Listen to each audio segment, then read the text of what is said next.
Pirms 6 gadiem iegādājoties šo Madonas noda viensētu un nopērkot pirmās 4 zosis, Aleksandrs Budzinskis pat nenojauta, ka uz šo brīdi būs vienīgais Latvijā un viens no lielākajiem Baltijā tīršķirnes zosu audzētājiem un tirgotājiem. Sāku ar parasto Landa zosim, tas ir, kā Latvijā sauca, spēlēkiem.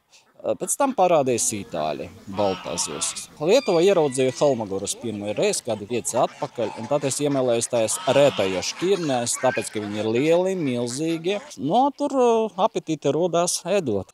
23. gadā jau parādījās Tulūzas un Āfrikas zosis un tā tālāk.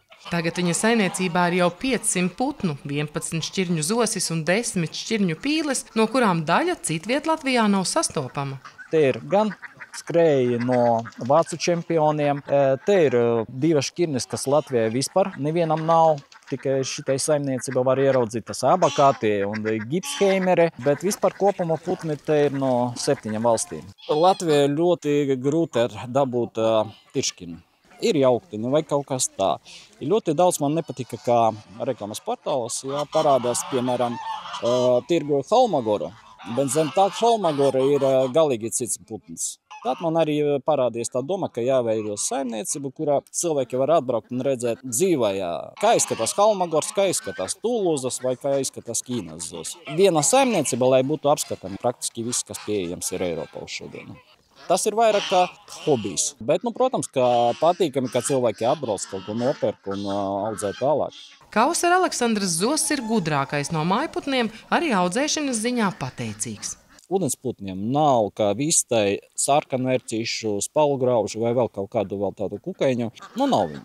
Tāpēc, ka pa ūdeni ņemās? Pārsvarā es domāju ūdens, tas, ko kukaiņiem arī nepatīk. Ja viņi visu dienu staigā slapjie, neviens kukainis noteikti neizturēs. Ja vēl pie -10 viņi ielien ūdeni, tad jau, protams, ka tur neviens nedzīvo. Kā primārais noteikums ūdensputnu audzēšanai lielas ganības un, ja iespējams, arī dīķis. Taču, kā izrādās, tas nav noteicošais, jo ūdens neietekmējot spēju vairoties, vien kalpojot kā uzbudinātājs. Arī teritorijai jābūt nožogotai, un tas nekas, ja žogs ir zems, pāri nelaidīsies.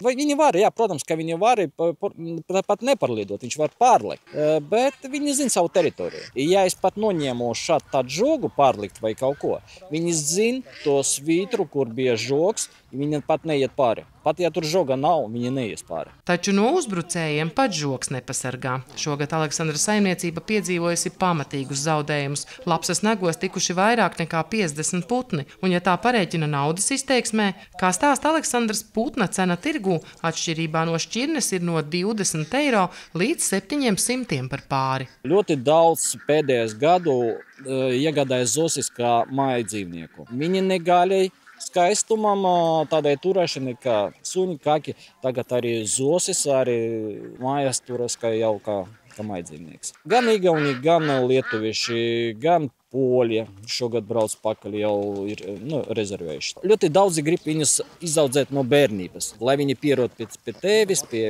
un tā tālāk. Tāpēc viņi grib maziņus. Bet reta šķirnes tirgojas kaut kur no 6 mēnešu vecumā tikai. Tāpēc, ka maziņos ļoti grūti dzimumu noteikt. Līdz 4-5 mēnešiem tas ir praktiski ļoti grūti. Un sakarā ar to cenu kļūdīties nevar. Ja cilvēks grib pārīti, tad tikai pārīti var noteikt pēc pusgada 8 mēnešiem. Izrādot saimniecību, Aleksandrs uzsver, ka katram putnam ir sava individualitāte, katrai šķirnei savs raksturs, un tieši tas arī esot pats interesantākais. Ja vekuru var pastāstīt par šito ģenerāli. Viņš pieskatē konkrētu šķirni, konkrētu Haki Campbell, un viņš viņus gan vādā, gan sauc aiziet uz dīķi, gan sauc, ka jāiet mājā. Un ja viņi tur aizņemti kaut ko gliemeža smekla vai kaut ko, viņš stāv, viņš garāks, viņš visu redz apkārt, viņi ņemas peldās, viņš visu teritoriju noskatās. Policists vietējais? Vietējais policists, jā. Bet konkrēti vienu šķirni, tikai Haki Campbell. Kādam jābūt cilvēkam, lai varētu ņemties ar šiem putniem? Ar stipriem nerviem noteikti. Tāpēc, ka bleņas viņi visu laiku dara, gan savā starpā tur kaut ko sakaujas vai kaut ko.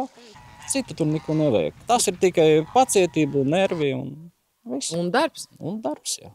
Un darba pietiek, jo visa saimniecība gulst uz pašā Aleksandra pleciem. Saimnieks atzīst, ka palīgs lieti noderētu, taču pagaidām gan rocība to neatļauj, gan sajūta, ka savus bērnus citiem grūti uzticēt. Ļoti grūti cilvēku atrast tādu, kam patiešām tā var uzticēties putnus, teiksim tā.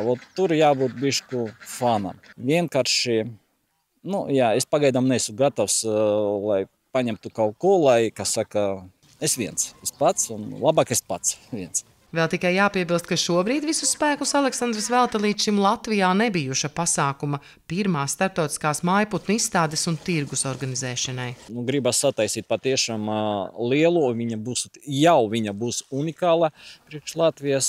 Tā kā būtu divas biedrības no Lietuvas, divas biedrības no Igaunijas, divas biedrības no Latvijas, vēl nekad nav bijis pat Baltijā. Izstādē Madonā būšot skatāmi ap 1000 putnu no vistas līdz pāviem, ko vērtēs tiesneši no Eiropas. Lieki piebilst, ka arī šodienas spārnotie varoņi tieksies uz godalgām. Sandra Zariņa, Andris Milnis, RTV.